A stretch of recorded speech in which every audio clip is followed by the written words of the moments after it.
Welcome to Flipping Houses for Rookies, the only podcast that shows you how to take back your financial freedom and live the American dream by becoming a real estate investor. Without the banks, without the big wigs, and without the realtor's nonsense. This isn't about selling you coaching or some get-rich-quick scheme. It's about opening your eyes to the possibilities so you can make real chunks of dough, buy your life back, and become a free American. With over 400 episodes aired, we're delivering everything you need to know to find deals, talk to sellers, structure deals, and win big.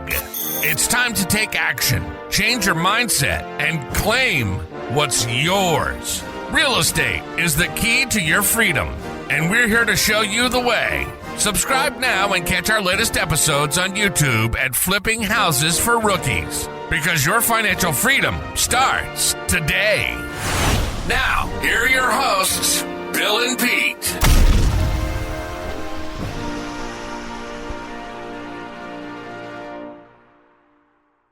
All right, here we are at another episode of Flipping Houses for Rookies.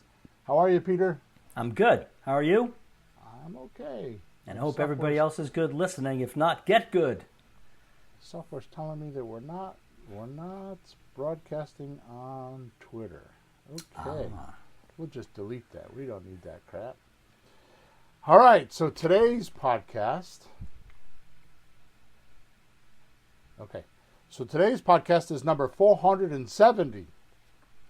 And the title of the podcast is Creative Real Estate Anti-Negotiating.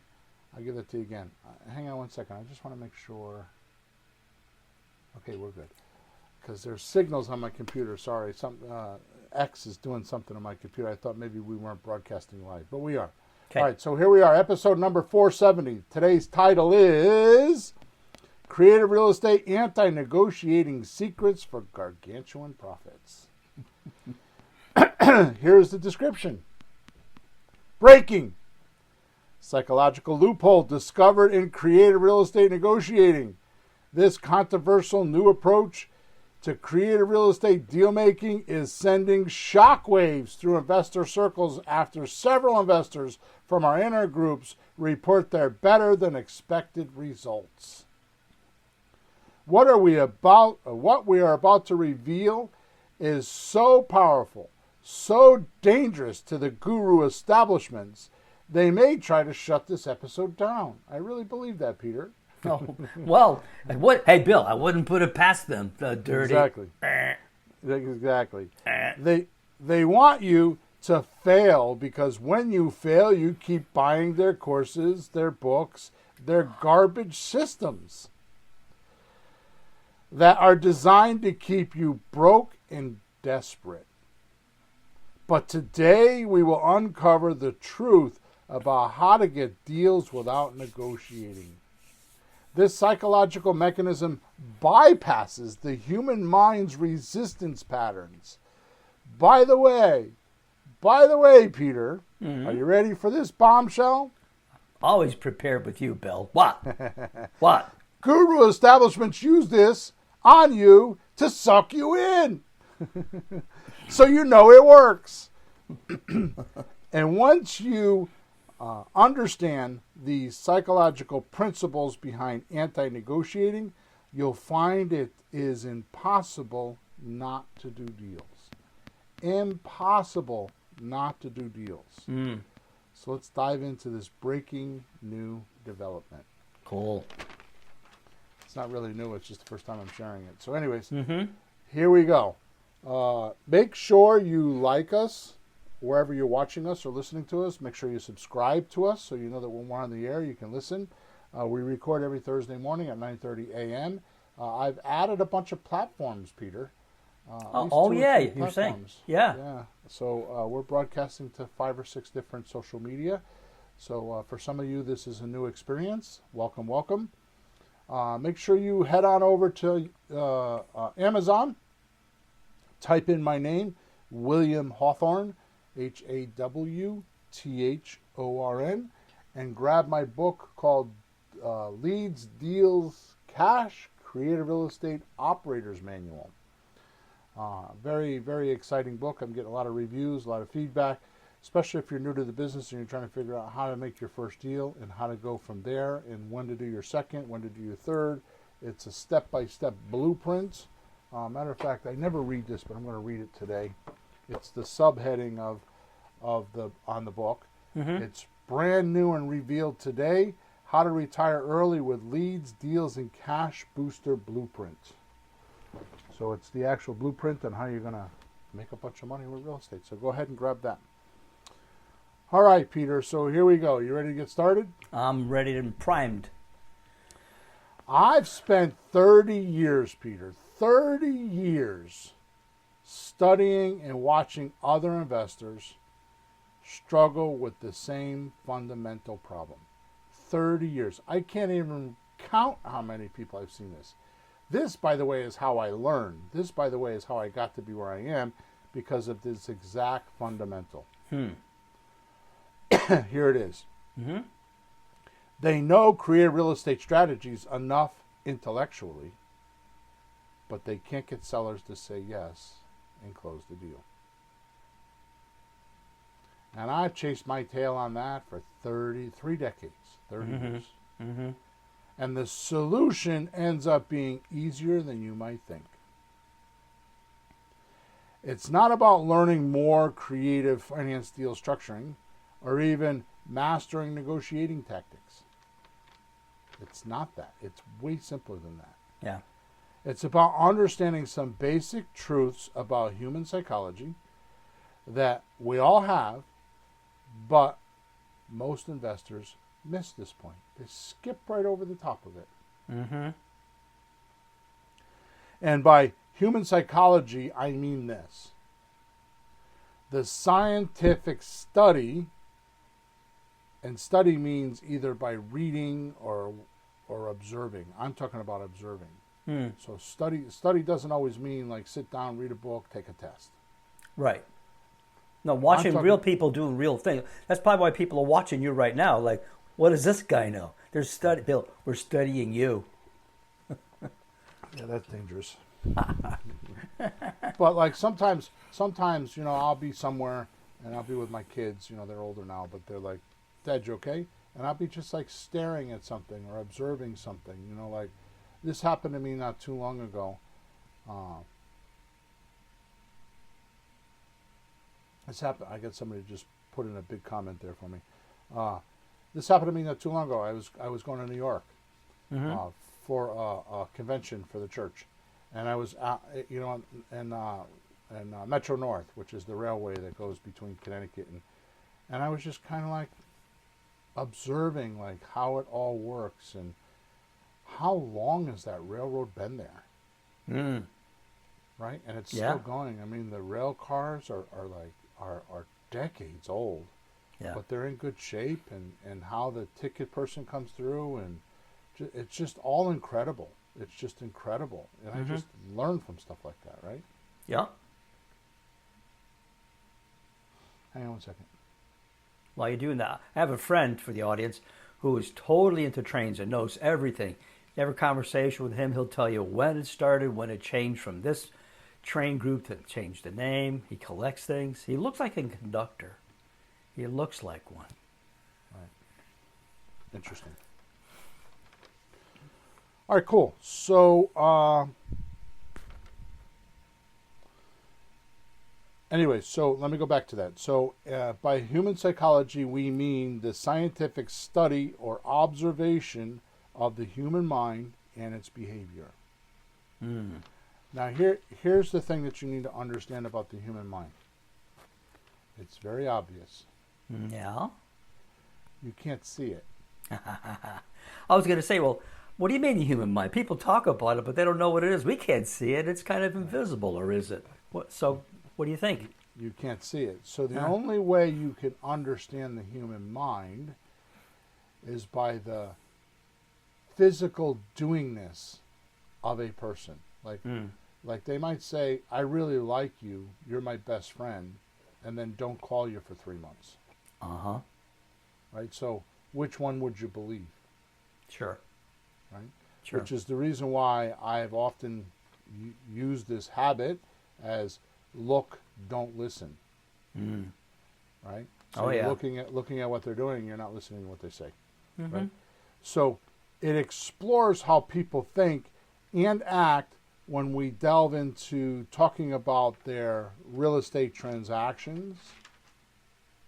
Of course, all this is just natural instinct for most. Mm-hmm.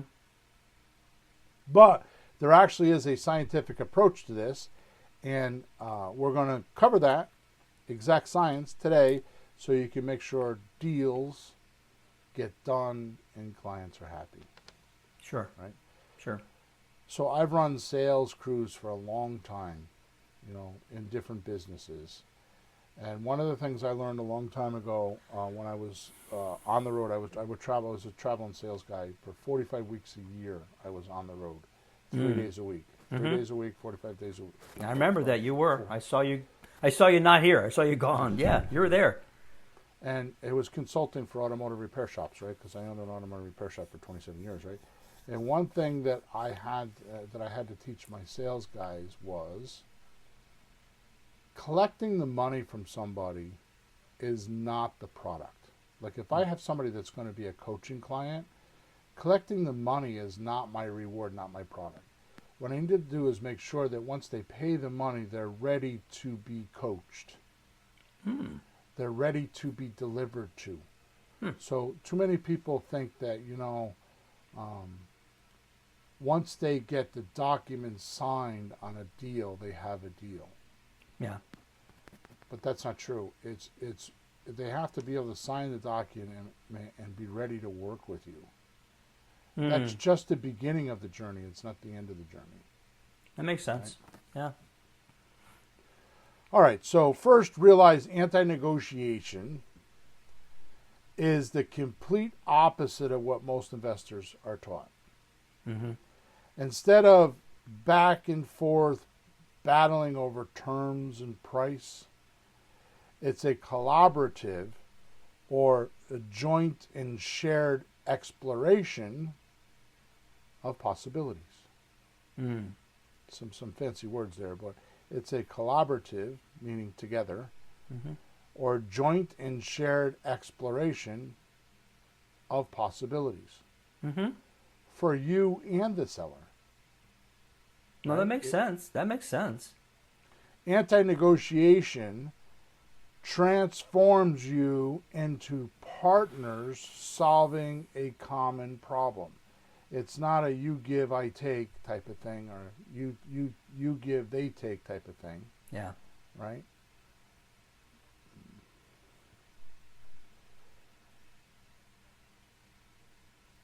Right. So, More messages from our followers. yeah. So it must be because we're on a new channel, because these guys are telling me that they love my podcast and they can increase my views, and I'm not interested. Yippee. Yeah, so I'm not interested in that. So Trolling robots. yeah, I don't know what it is, but I'm not interested. So anti-negotiation transforms you into partners solving a common problem. Right? So you and the seller become partners in this deal. And that's a huge mind shift for a lot of people, Peter. No, that sounds so much better than fighting with each other over the scraps or trying to squeeze money from each other. It's such a better viewpoint. And I always do better if I can manage to get that happening. I don't always do it right, but when I get connected with a person and see what they're trying to do, I'm sure you're going to tell us more the rest of the podcast, but it's a difference.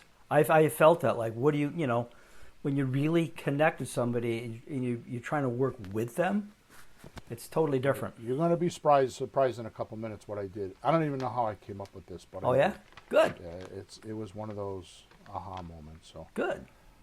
The breakthrough for most creative real estate investors happens when they stop trying to convince sellers to accept their proposals, their proposed terms or price, and start using psychological tools to help them discover the perfect solution themselves. Right? So,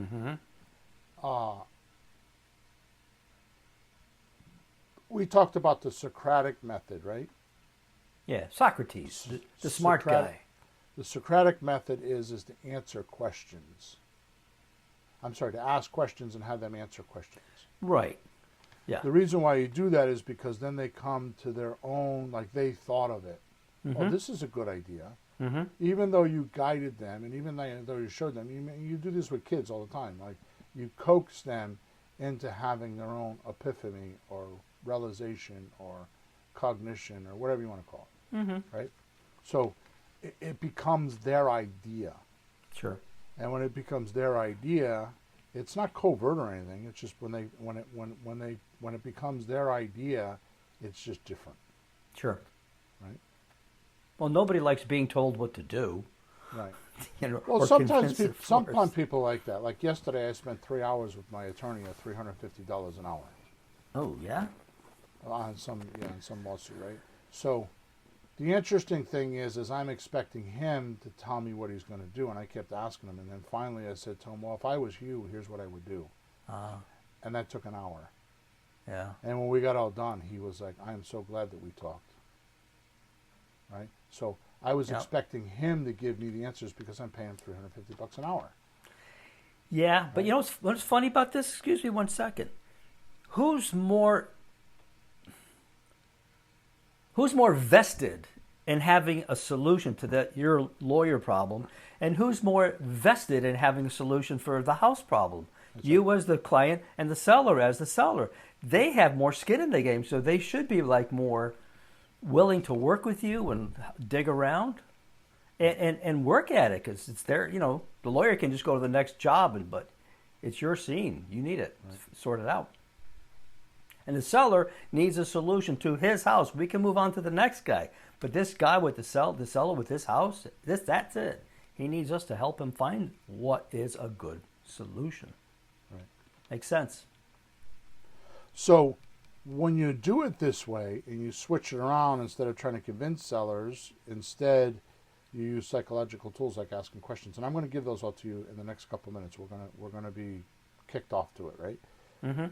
This interrupts the expected pattern and bypasses defense reactions. Mm-hmm. And invites the seller to articulate or express their ideal scene. And you want to know what the best thing about an ideal scene is? What? So what's an ideal scene? Why don't you describe that first? I think you know. Well, yeah, the way I would describe it is when you're working on anything, you have something in your head like, when we're through, this is how things should turn out in the end, whatever it is, dinner, a party, a house sale. You want it to happen like this. That's what you're hoping for. Right, so the definition of an ideal scene in my head is a goal that you've mocked up in your head, like Maxwell Maltz said in the book Cybernetics. It's the movie in your head. Mm-hmm. So a goal is a goal. Like, this is what I want. It's like an intention. It's like instinct. This is what I want. It's an emotion. Yeah. Ideal scene is how you actually look at it in your head, the picture you're looking at. This is why people put up like these dream boards on the wall. They put up all these things. That's what they're doing, right? It's an ideal scene. It's reminding them what their ideal scene is, right? Mm-hmm. So when you help the seller paint that picture in their head, and you both understand it, you can both work at it together, right? Mm-hmm. Oh my God, what's his name? Jim Camp, in the book No, which is a sales book, says that vision makes decision. Right. Right. So this takes away any sort of feeling like they're being manipulated, right, from a seller, and allows them for genuine understanding and truth and help. I could tell you, you want to make a lot of deals? I'll tell you the one thing you need to make a lot of deals. The one thing, only one thing. Yeah. is when the seller feels understood and they feel like you can help them. Mm-hmm. Too often, sellers don't feel understood. They don't feel duplicated. They don't feel like we actually get their scene, like we're in their shoes and feeling the way they feel. Right. And people that do try to do that will fake it, and it won't be sincere. Won't be authentic. Nope. Nope. Nope. So most important, sellers actually feel heard and empowered instead of pressured. Right? And creative solutions emerge naturally, leading to deals that traditional negotiation could never unlock. Mm-hmm. Does that make sense? It does. One thing I'm thinking of, and I don't know if anybody else is, when you're talking to a seller, how much of the vision do they have actually sorted out? All of it? Some of it? Because it's not all really formulated in their head, is it? Like their solution or what they're trying to do? Unfortunately for the human mind, what happens is if you have a problem, right? Mm-hmm. The problem is actually like you have one motion going one way and another motion going the other way, like two trains on a track. Yeah. Right? So they're heading towards each other.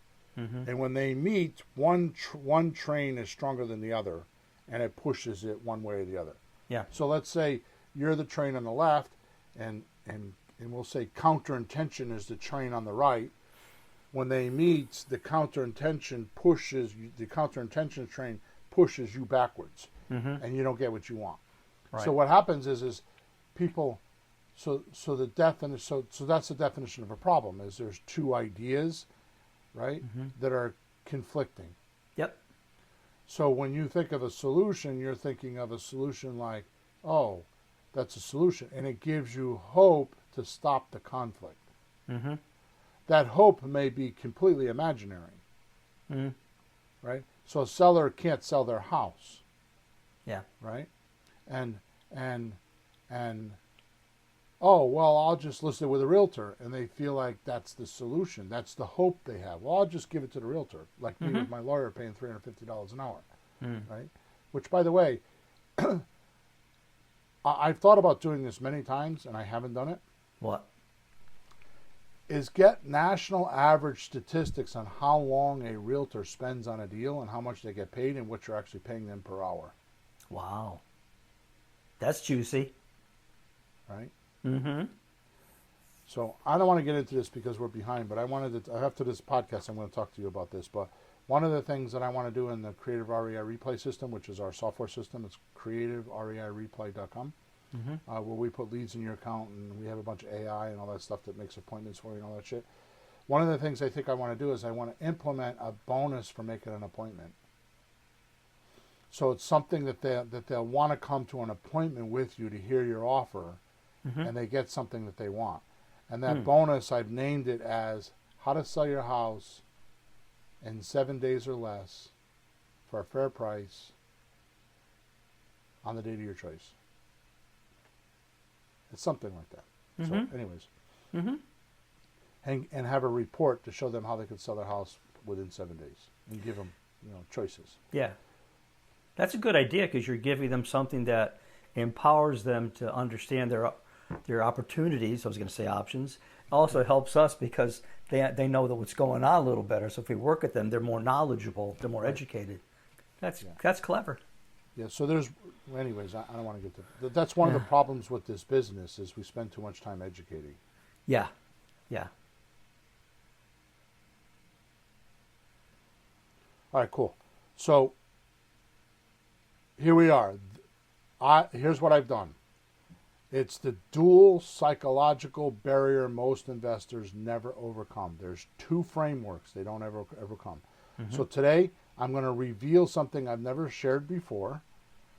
The connection between two powerful frameworks that, when combined, create a psychological breakthrough that can put you years ahead of your creative real estate journey. In other words, you can skip the beginner stage. So last week, or last 2 weeks in our time, which is actually podcast number 468 and 469. So I'm saying last week because when we're recording this, but it's actually podcast number 460 and 469. We talked about the creative real estate malpractice framework. Mm-hmm. The 6 deadly mistakes that kill deals before they start. Right? Yep. Today, I want to show you how these malpractice patterns connect directly to what I call anti-negotiation. Okay. Right? By the psychological approach that eliminates the need for traditional negotiation entirely. Mm-hmm. And here's the breakthrough. Most investors are stuck in a painful cycle where they are routinely committing malpractice during their conversation, and they use an outdated negotiating model. Right? Mm. This creates a double psychological barrier that's almost impossible to break through without understanding the connection between them. Am I making sense here? It's a little bit deep, but I think I have to do this, right? Yeah. The good news is, once you see this connection, which I'm going to show you in about 30 seconds, I'm going to start showing it to you. You can immediately implement a combined approach that eliminates both barriers simultaneously. So I'm almost there, but you should, if you're listening to me and you should get paper and pencil because I'm going to give you some questions and stuff you're going to want to write down. Mm-hmm. Okay? This is how you skip years of painful lessons and positions yourself at the front of, and get at the front of the line of the deals. So I understand all the stuff about having to learn deal structuring and negotiating and scripts and all that stuff. It is what it is. You do what you got to do there. But I'm telling you, this skips ahead of all of that. Gotcha. Okay? Yep.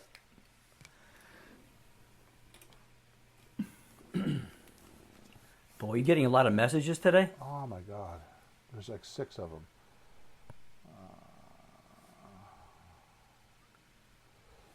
All right, cool.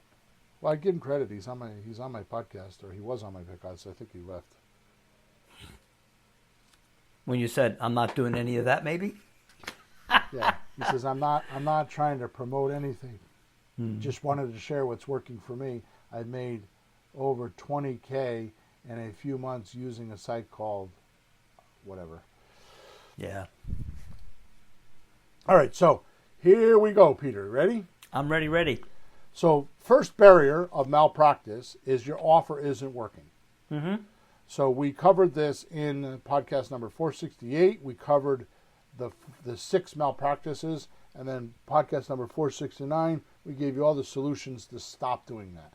And this podcast is all about extending it to the anti-negotiation solution. Mm-hmm. So barrier number 1 is your offer isn't working. The problem is you're making offers based on what you think the seller needs, not what they actually need. Mm-hmm. You're treating symptoms instead of diagnosing their disease. You're rushing to numbers without understanding motivation. And sellers feel like you're not listening to their specific solution or their problem. Yeah, right. Yeah. So here's what we're going to do. The anti-negotiation solution is,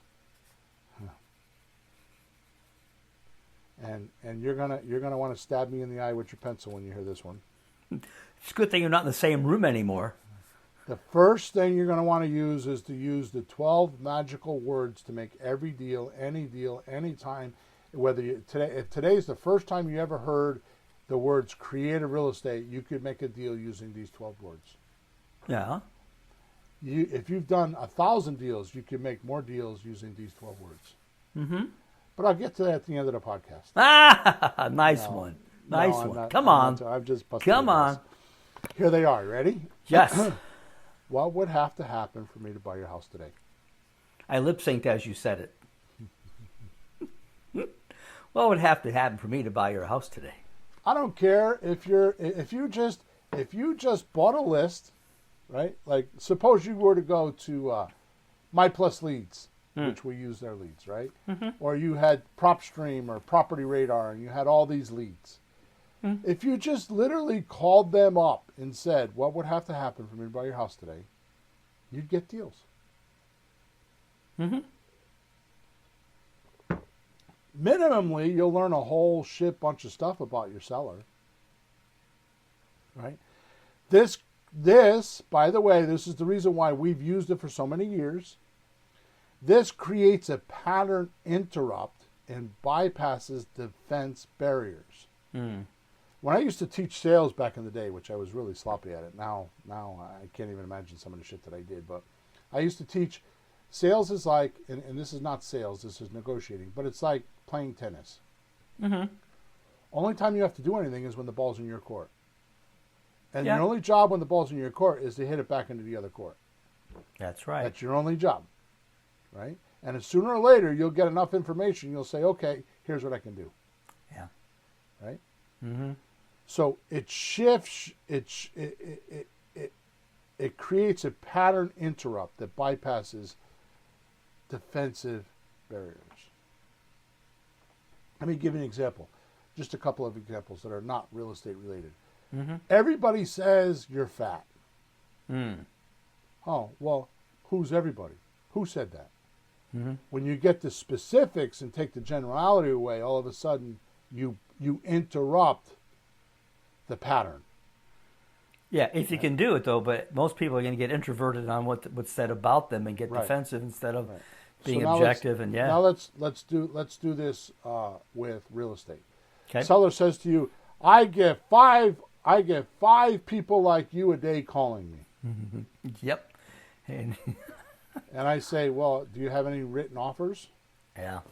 And they go, blah blah blah blah blah blah. You see, so how come the house isn't sold yet? Exactly.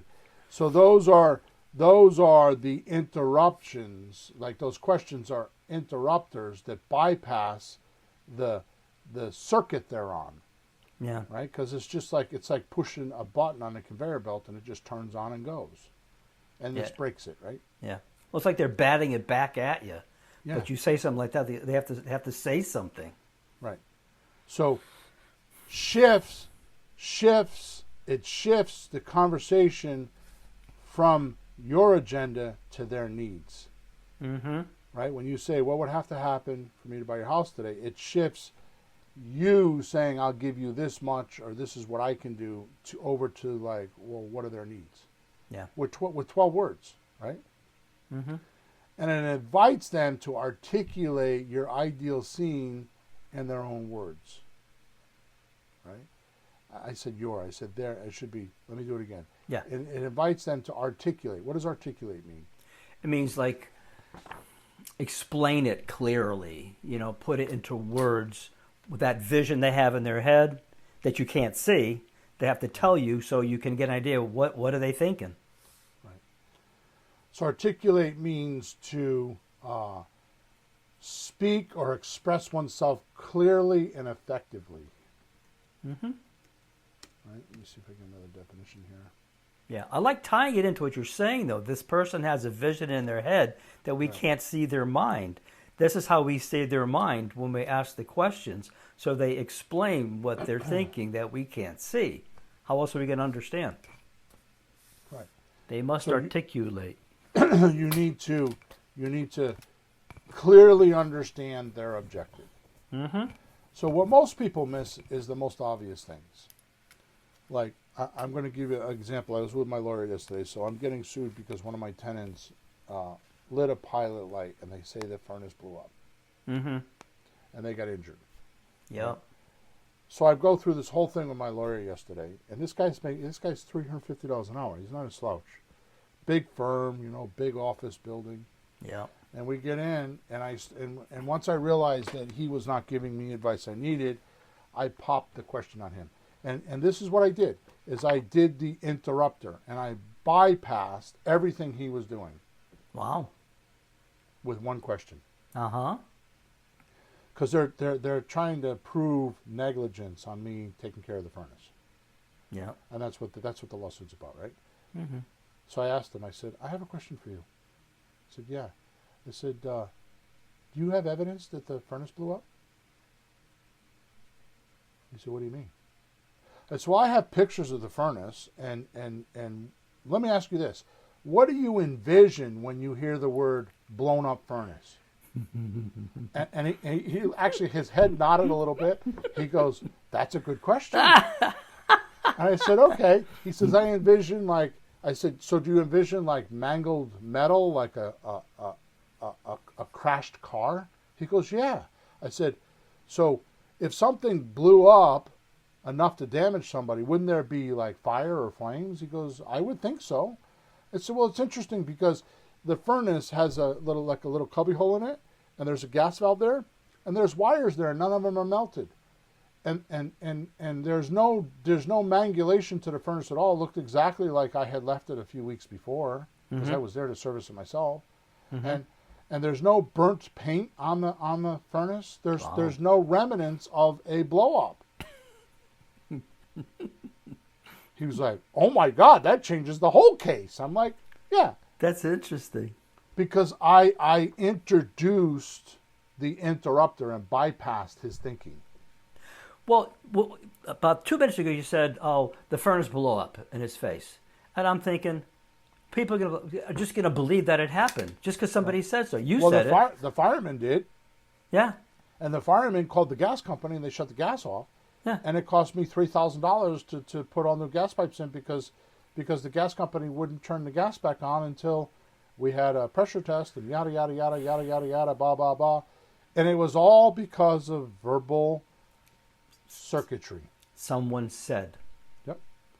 So when you ask these questions, it invites them to articulate their ideal scene in their own words. So you're going to tweak that picture and say, let me get this straight. And we're going to go over all that stuff, right? Yep. So here's how you implement this approach on barrier number 1. Mm-hmm. Okay, I gotta move along. I gotta stop chit-chatting, right? So here we go. Start every seller conversation with these exact 12 words. What would have to happen for me to buy your house today? Now I know I got scripts and I know I've trained you a whole bunch of ways, but if you want to test it, just test it. Right? Okay. Ask with genuine curiosity, not as a tactical question. Right. Be silent after asking and let them fully answer without interrupting them. Wow. Listen to needs beyond just price, timing, hassle, certainty. That's what you're looking for. Say that again. So listen for needs beyond just price. Yeah. So you're listening for timing, hassle, certainty, right? Like aggravation factor. Oh. Yeah. Yeah. Yeah, just listen. And then follow their answer with this. You ready? Yeah. Tell me more about that. Oh, my. And go deeper. Yeah.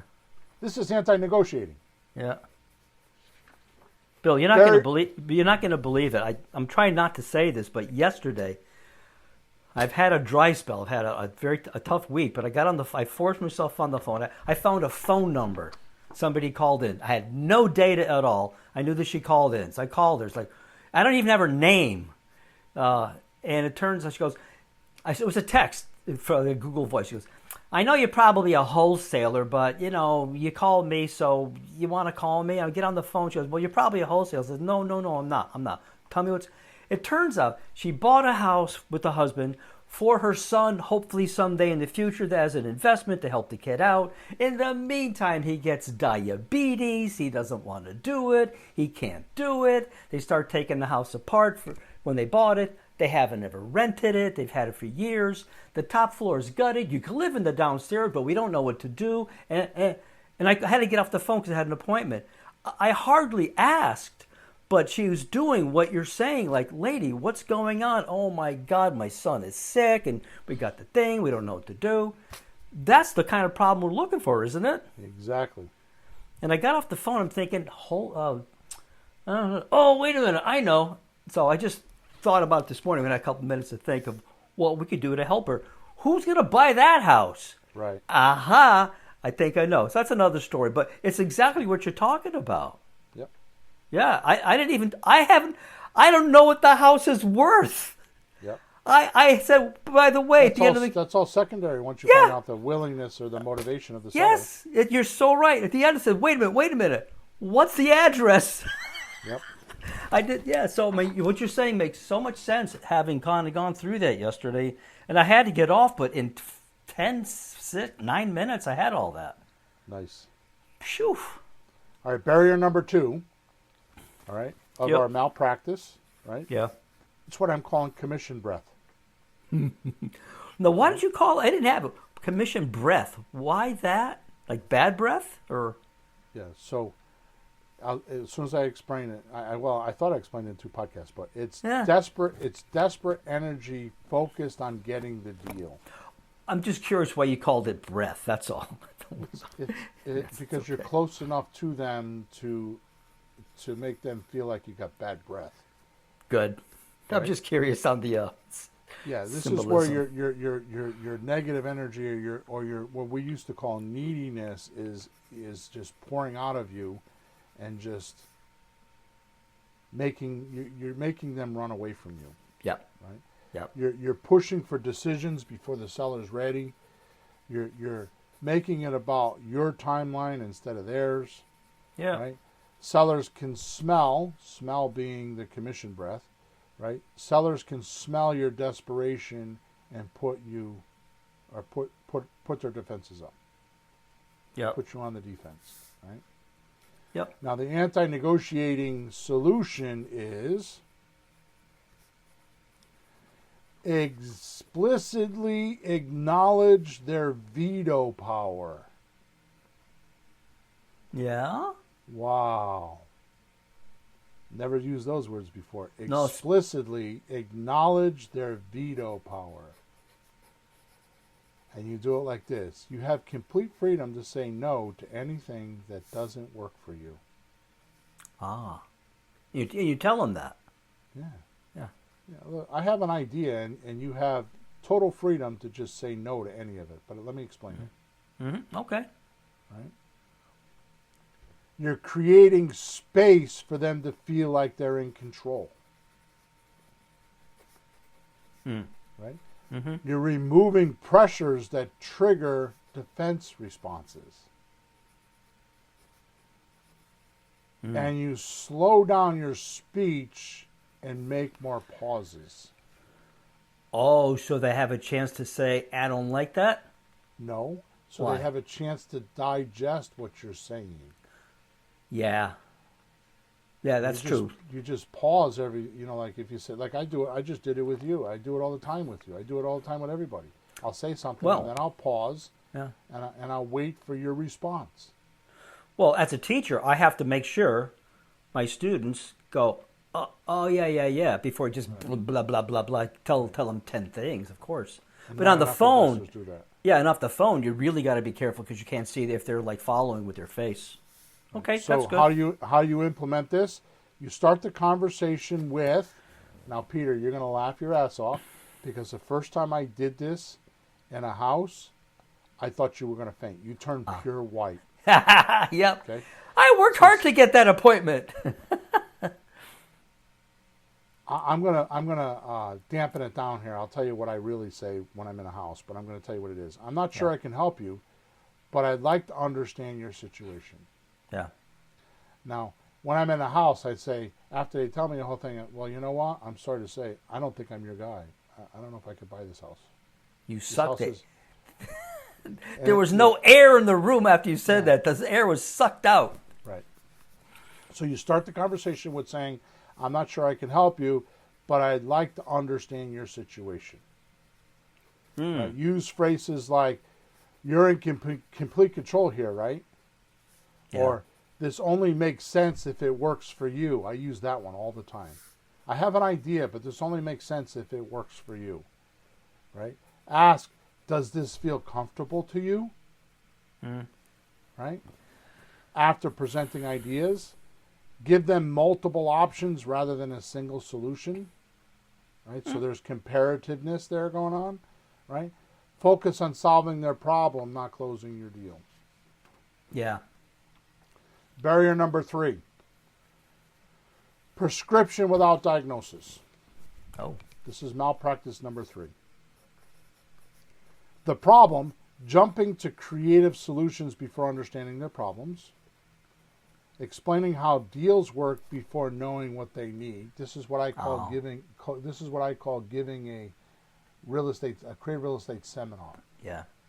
And it's on the verge of begging, right? Making it all about your expertise instead of their situation. Yeah. Offering the right solution to the wrong problem. This is what 98% or 95 to 98% of all investors do. This is the number one malpractice in my head. They're offering the right solution for the wrong problem. Yeah. They think they understand the person's problem, and they're giving a solution. Like, for example, subject to is like that all the time. People tell, I got the subject to deal. And then I find out they didn't even talk to them. It's mathematically that way, but not emotionally. Sure. Yeah, just because the math works for us doesn't mean it's going to fit them emotionally. Right. Okay. So here's 7 questions. I'm just going to rattle them off. The anti-negotiation solution is follow the medical model and use 5 to 7 diagnostic questions. Number 1, what's your primary reason for selling this property?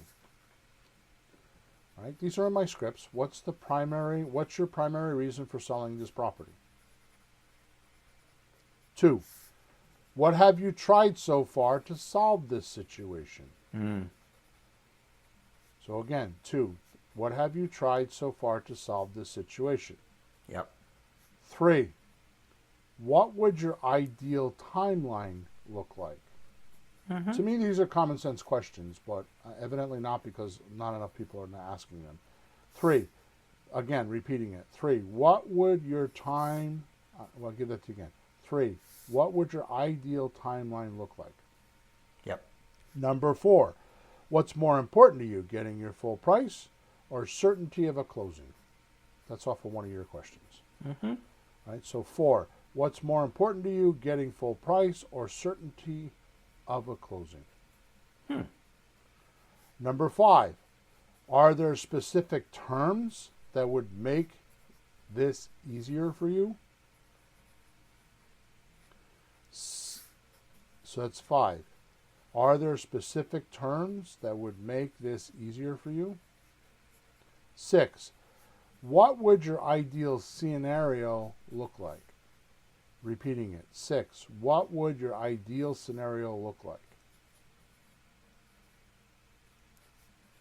7, if we could solve whatever their problem is, let's say it's a tax lien or you got to move or divorce or whatever, right? If we could solve their specific problem, how would that change things for you? Repeating that again. If you could solve their specific problem, how would things change for you? Now, I didn't put this one down here because I kind of bounced around on whether I don't want to explain this, so that's why I didn't put it. But I'm going to just tell you. The most powerful thing that I do is once I ask, so if we could solve your tax lien problem, how would that change things for you? Yeah. And then they would tell me. Then I would ask them, if we didn't solve that problem, how would that affect others around you? Yeah. Because they're willing to take the pain, but they don't want their environment, like their wife or their kids or their mother or their father or their whoever. They're not willing to have their pain spill over into those other people's worlds. And that's a hard-hitting question. So how to implement this approach? Follow the medical model, symptom, diagnosis, treatment plan, and prescription. We talked about this in podcast number 469. Right? And we elaborated on it. Ask at least 5 diagnostic questions before mentioning any creative structure. Right? So we always say get 5 no's. What I'm saying here is ask 5 diagnostic questions before you actually give them an offer. Right? Summarize their situation before presenting solution. So it's like, so what I'm hearing is you have a tax lien problem. right? Yeah. So you need to summarize it, and you need to make sure you have it before you give a presentation. Yep. You have to make sure that, well, that's what you do. I say you repeat it back. So you're saying this is the problem. This is why you're selling the house. This is your main concern about this. And they go, not really. You go, geez, I'm glad I didn't go ahead. I barely graduated from high school. So my English and grammar, I'm a New Yorker. I got a lot of slang. I grew up in the car business. You know, I'm a hillbilly. I grew up in the backwoods. So I'm not that grammar guy, right? Which you know when you listen to me talk, right? So when I say so, what I'm hearing is a polite way of saying it. I just say, so let me get this straight. You're saying that the tax lien is holding you back. You know, I'm a little bit more aggressive because that's just my personality, but not everybody's like that, right? No, but you make the point. You just want to verify. However you say it doesn't matter. Your way, just say it the way you say it. So I want to make sure I understand you. Is this what it is? Just whatever. Right. So this one is a writer-downer. Uh-huh. Okay. Help them visualize concrete benefits. And here's how you do it. You say, imagine if you could. Uh-huh. Not having that tax lien and walking away in 7 days. Right? Or imagine if you could never having to worry about to cut the grass again. Imagine if you could getting rid of this thing and never worrying about it again. Yeah. That's the decision. That's the vision that makes the decision, right? Create clear. Now pay attention to this, Peter. I'm like breezing through these because we only have 10 minutes left and I still got 3 more barriers to do. Right? Create clear before and after scenarios so that they can mentally picture where they are and where they're going. I'm telling you, I could do a 2-day lecture on this. The word is called transformation. Every human being on planet Earth is in a transformation. I'm too fat, I want to lose weight. I'm hungry, I gotta get food. I gotta pee, right? Yep. I want to do this, I want to do that. You know, today, I got to get through today. Everybody's in a transformation. We call this time. Yeah. Change. Right? Change. Right? Yeah. So everybody's in a transformation. So what you're trying to do is you're trying to create a clear before and after scenario of their transformation and how you would be beneficial and bring value to helping them do that. Boy, that would show them the comparison between how they feel on one thing and how they would feel on the other one. And that's getting that feeling thing going. Yeah. Barrier number 4, or malpractice number 4. Seller wants a second opinion. Right? And the problem that causes this is you're not building diagnostic confidence. You're making them feel rushed into decisions. You're failing to demonstrate genuine understanding. And sellers don't trust your assessment of their situation. The anti-negotiating solution is use these strategic follow-up questions to build trust and reveal true motivation. There's 5 of them. Number 1, how come you haven't gotten what you want yet? Number 2, what have you done so far to achieve that?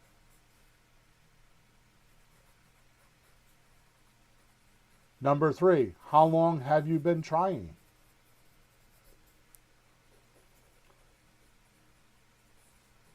Number 4, and I preface this with my partner, I don't know the answer to that. Right? Oh. This is what you say if you don't know. I don't know the answer to that. But my partner's really good at that. Right? So like if you're agreeing, you could just say, I don't know the answer to that, but my partner's really good at that. And then you send in a support ticket, or you get on my coaching, or you get into Creative REA Replay, or whatever, or not even me, but somebody else. You go investigate it. Ask right? ChatGPT. Yeah. Yeah. Go find out. Once you do that, you say, I don't know the answer to that, but my partner's really good at that. Here's the question. If I were to call my partner for help, what would you want most from them? Right? And the last one, number 5, did you call because you haven't been able to get what you want anywhere else? That's the biggest reason most people call you or get on the phone with you. Mm-hmm. And how you implement this is you think out loud. so they understand your reasoning processes. And you've heard me do this a bazillion times with coaching clients when I think out loud. Well, if this, ba, ba, ba, ba, ba, and then they give me more data. Well, now, because whenever I'm coaching, I'll go through a 10-minute solution with somebody, and at the very end, I'll ask a question like, oh, well, he's in probate. Huh. Changes the whole thing, you know what I mean? Why don't you tell me that in the beginning? Yeah, exactly, right? So, but you have to extract information from people. So as you're extracting the information from the seller, you're processing how things would change and how you would talk to them. So you think out loud. You tell people what you're thinking. You go through the process with them out loud, right? Yeah. Explain why you're asking each question, right? Acknowledge their concerns before addressing them, right? Oh, I understand that blank. I understand that your husband doesn't want you to, but, and then you go from there, right? Compare your solution with alternatives they've already tried, right? So you tried selling it with a realtor and couldn't get it sold. So if we did it this way, I can get it sold, and you explain how you could do it, right? Yeah. Walk them through the through your diagnostic thinking step by step, right? Well, if the deed is in somebody else's name and they're dead, you got to go to probate. There's no way around it. Like, you explain the diagnostic of why you can do things, right? Uh-huh. Position yourself as a consultant rather than a buyer. Right? Yep. All right. Malpractice barrier number 5, too much on promises, not on their pain. The problem is you're constantly saying, I can help you, instead of exploring their challenges. Mm-hmm. Right? You're solution focused instead of problem focused. Right? You're not digging deep enough to find out what's behind the problem. In other words, you're handling the symptoms, not the disease, right? Yep. Interrupting them to explain benefits before understanding their needs, and you're making it about your experience rather than their situation. Mm-hmm. The negotiating solution is master the 80-20 rule. 80% questions about their pain, 20% statements about the solution. For every promise you want to make, ask 3 questions about their situation first. Use phrases like, tell me more about how that's affecting you. What concerns you the most about this situation? How has this problem impacted your daily life? Impacted is a big word. How has this problem impacted your daily life? And we used to use this question all the time, Peter, and I don't know why we stopped, but what would it mean if this problem was solved? Oh. Right? So you're going to implement this approach by, when they mention a problem, resist immediately offering a solution. They don't want a solution, right? Respond to problems with questions that go deeper, not promises. Listen for emotional language that reveals their true pain points. Ask about impact before offering solution. Create emotional connection to their pain before discussing relief. Let them fully express their frustration before positioning yourself as a solution. Malpractice number 6.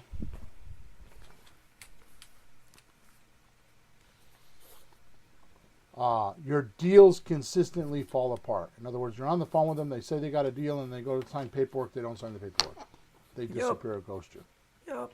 The problem is you weren't building deals on, you were building deals on misunderstandings.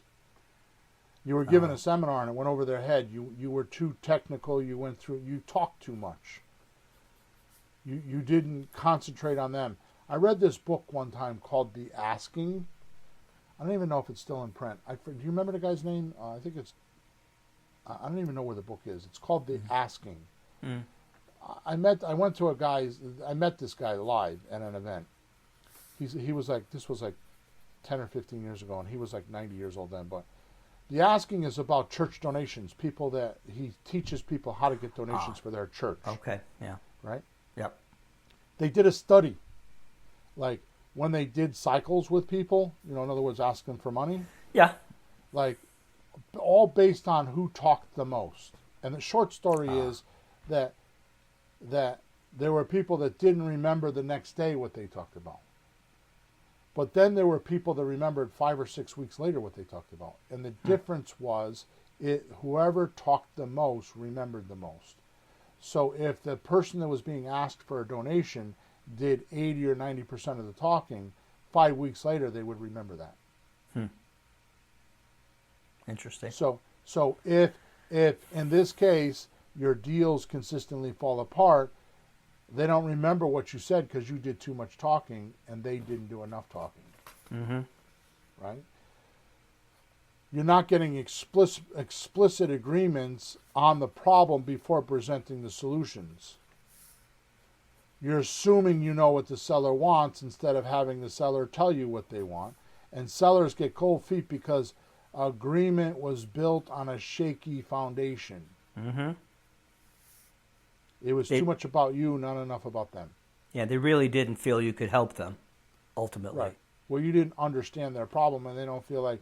See, the most magical thing in the world is when well, it's a marketing thing, right? Is when your message matches their conversation in their head already. Yeah. And then it shows them hope, right? It shows them transitions. It shows them they can transition into what they want to be, right? And that's what you're trying to do. So the anti-negotiating solution is confirm understanding on each step. Confirm, and I went over this. I tried to go over this on 469, and I don't feel like I did a good job of it. So I'm going to be very explicit here with it. Okay. Okay. Confirm understanding using each step. And you do that with, so you say something like, okay, so let me get this straight. You're having trouble with your husband, right? Yeah. And they say, yes. So do you think you got it? Do you think you got the problem? No. Okay, good. So you say, tell me more. Yeah, exactly. Let me make sure I understand about what's going on with your husband, right? Or you're saying that you have to sell the house because you're going to have a tax lien. So let me make sure I understand about this tax lien. Is that correct while you're selling? Mm-hmm. Right? Another one is, so your biggest concern is, and their main issue, is that right? Mm-hmm. If we could solve whatever specific problem if we could solve whatever that specific problem is, would that address your main concern? And then this one, you've heard me say this a bazillion times, but I'm telling you, it can't be done enough. I always do this at the end of any call. On a scale of 1 to 10, how important the specific factor compared to another factor are you? What I do is on a scale of 1 to 10, 10 is where your deal is done. I bought your house. Where are we? Well, I'm at a 5. Okay, well, how do we get to a 10? Mm-hmm. Right? Yep. And then the real shit comes out, right? So how do we implement this approach? We get verbal confirmation after every major point of understanding so that we're both on the same page. You're verifying. It's quality assurance. It's QC, quality control.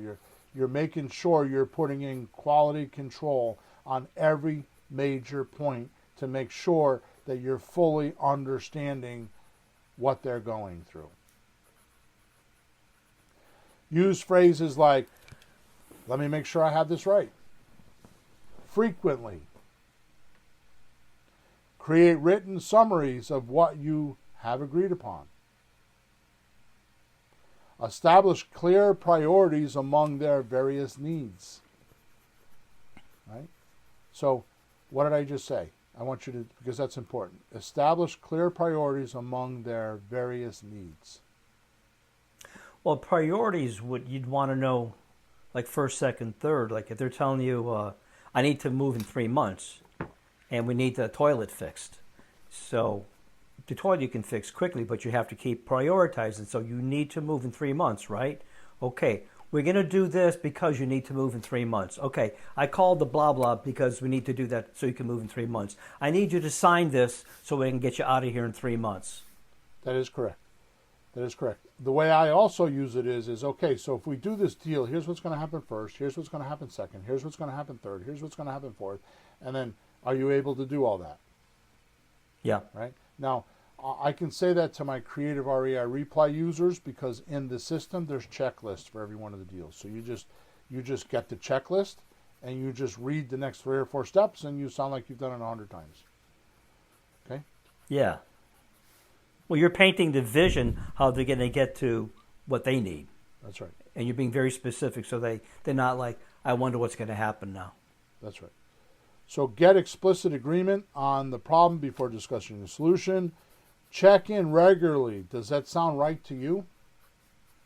That should be probably between, let me make sure I have this right, and does that sound right to you? Those should be asked probably 100 times on a call. You know what Ronald LeGrand used to go, that sound fair? Yeah. Like, yeah, oh, good. Yeah. Address concerns immediately rather than hoping they'll go away. Confront the barriers.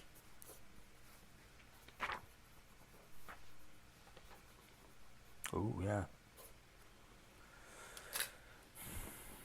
So